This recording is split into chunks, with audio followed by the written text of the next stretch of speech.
மக்கள் அனைவருக்கும் வணக்கம்.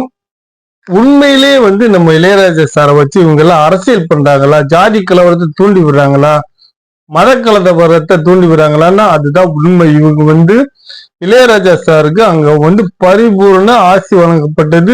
நல்ல மரியாதைய மேல தானங்களோட அவரை கொண்டு போனாங்க. அவருக்கு அங்க சகல மரியாதையும் கொடுக்கப்பட்டது.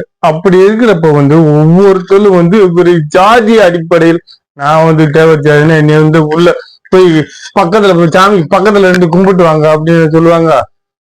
ஜாதி அடிப்படை எல்லா மனுஷாளுக்கும் எல்லா மனிதர்களும் அங்க போய் எப்படி வணங்க வேண்டுமோ அப்படித்தான் நம்ம இளையராஜா சாரும் போய் வணங்கிட்டு வந்தாரு. பக்கத்துல போய் சாமி கும்பிட்டு வந்தவர் தான்.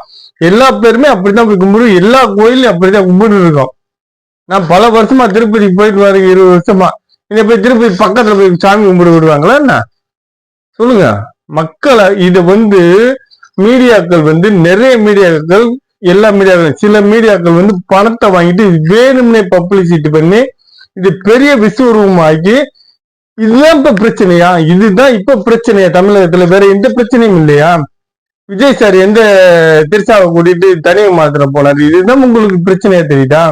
வேற எங்கேயுமே எதுவுமே நடக்கலையா? எல்லாம் மூடி மறைச்சு இவங்க அரசியல் பண்ணிட்டு இருக்காங்க. இதுதான் இங்க நடந்துட்டு இருக்கு. நம்மளை முட்டாளாக்கிட்டு இருக்காங்க. இந்துக்கள் அடிச்சு சாவா, மல்லு கட்டுவான், ஒருத்த நம்ம வேடிக்கை பார்ப்போம். இப்படித்தான் நிறைய பேர் வேடிக்கை பார்த்து கொண்டு இருக்கிறார்கள். ஆனா இது நம்ம மக்களாகிய நம்ம முழிச்சுக்கணும். இந்துக்கள், கிறிஸ்டின், முஸ்லிம் இவங்க யாரும் நம்ம ஒருத்தர் நல்லா பழகி கொண்டு வருகிறோம். இதை அரசியலாக்கி இவங்க லாபம் பார்க்க நினைக்கிறாங்க. அரசியலாக்கி இந்த விஷயத்த லாபம் பார்க்க நினைக்கிறாங்க. நம்ம இளையராஜா சாரை ட்விட்டர் போட்டிருக்காரு, இது உண்மைக்கு புறம்பானது அப்படின்னு.